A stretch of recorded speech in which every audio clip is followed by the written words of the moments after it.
take me back to when, I guess, the day you're announced. Have you ever been a part of a situation where you're announced, or I guess what was the dynamic like that day? You're announced hours after they make a football coaching change. I mean, it was a really wild day, and you're announced hours after that, and you immediately step into a role where it's hire a football coach. That's your only job. I mean, have you experienced anything like that? And just what was that like coming in just hours after that change, and now you've got to make a hire? Well, Justin, I think this is where your coaching background really takes over, because when you take over a new program, you immediately have to start the evaluation and recruiting.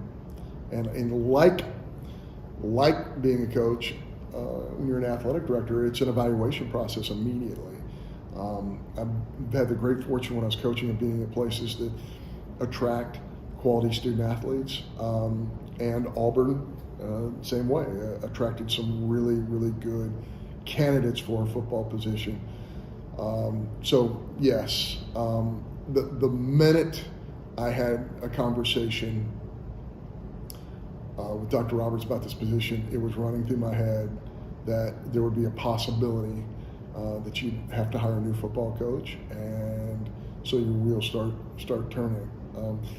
But the truth of the matter is, every athletic director in the Southeastern Conference is constantly monitoring the landscape of every coach in every different area. Who's going to be my next football coach? Who's going to be my next baseball coach? Because you just don't know. Even at Mississippi State, the great tragedy of Coach Leach passing, you have to be prepared for those moments, and Mississippi State was, and I think they made a great hire. But you always have to be thinking in those terms. So even though I knew it was something I was going to have to do at Auburn, I felt like we were really prepared for that opportunity. Was that part of the initial discussions before you got the job, in terms of conversations with Dr. Roberts, where it was, hey, we might have to make a change? If we do, what do you think that's going to look like?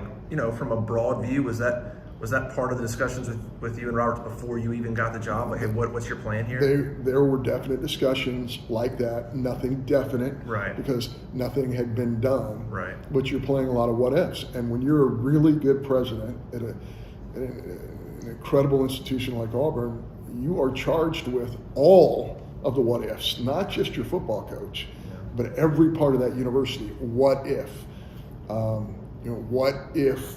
You look at something like COVID. I mean, there's so many what ifs that you have to be prepared for. So, yes, we had some what if discussions about personnel decisions.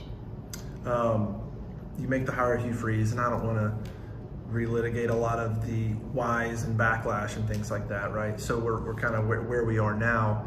But that your success and the football coach's success you could do a million other things right. If football doesn't go well, you're going to be judged in large part because of Hugh Freeze and the football program. So how comfortable are you with that, knowing that with the hiring of Hugh Freeze and being really linked to the success of whatever he does is going to be, kind of linked to how people view your success? Yeah, certainly. Well, in terms of football,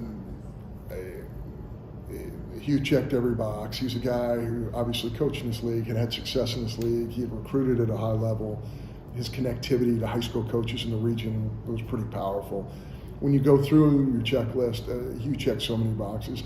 But the one thing that I felt really strongly is that one of the many things I felt strongly about is Hugh was so open and honest. Hey, here are some missteps that I took. Here's some mistakes that I made in my life. Here's how I've worked to fix them. So many times when you go through an interview process, maybe the individual that you're interviewing is saying, yeah, I don't have any missteps. I don't have any issues. I've never done anything wrong in my entire life. I've never made a mistake. Well, you want to avoid that scenario at all costs, because all of us make mistakes.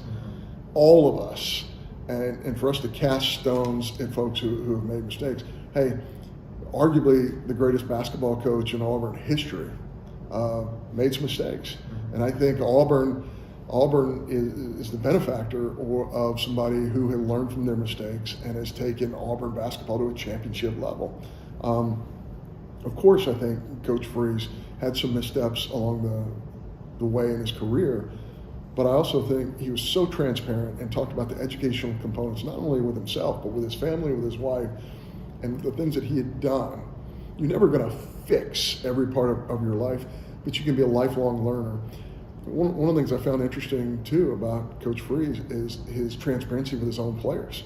Here are the mistakes that I have made in my life, and I want to help you, not only as a football player, but as a person off the field. I want to make sure you get where you need to go. And of all of the coaches I've ever interviewed, he might have been the best I had ever talked to. And again, we're talking about a length here. We're not talking about one or two conversations. You're talking about many, many conversations, not only with Coach Freeze, not only with Jill Freeze, but I'm talking about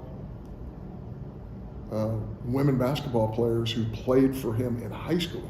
I'm talking about when somebody says something over here and 500 miles away, somebody completely different who knew Coach Freeze in a different phase of his coaching career, when those two descriptions match each other of somebody who was very important to their development as a person and a student athlete, then you know you're on the right track. And certainly we feel like we're very comfortable that Coach Freeze is going to lead this football program and do things the right way. This might be a hard question to ask or answer, but if he's not as transparent as he was, let's say he was, maybe tried to excuse some of it versus just owning it, do you think the search goes in a different direction?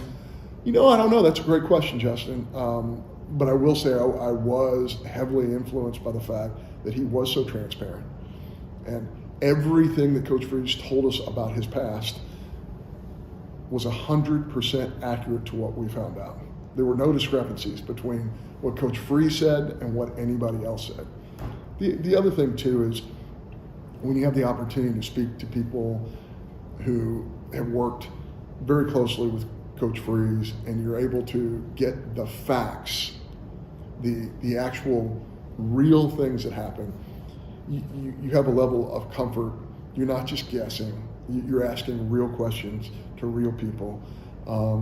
I felt very, very confident in the way we went about it. When you see obviously some criticism after it's hired, how much do you wish you could just call them all into the office and just show them what you looked at when you see some of the criticism? Of course, Hugh's come out and said, hey, just give me an opportunity. Just listen to me, watch my actions, judge me from that, which I think is fair. But how much do you see that you just wish you could give them everything you saw, but you can't? So it really is just okay, from here on, watch actions and watch words. You can't show them everything you saw. They gotta trust you. But I would imagine it's tough. I can't recreate our process for every single fan or every single person who had that question. I certainly understand the fact that people care. Yeah. But John Cohen didn't just roll out of bed and say, hey, how about Hugh Freeze today? John Cohen and some others who helped spent a great deal of time, effort, and energy making sure that we got all the answers to all the questions that we wanted. Almost to a ridiculous degree, if you really were in the room with us. So, I think, again, I feel very comfortable with where we are. I feel very comfortable with the path we're taking right now and the development of these student athletes in football.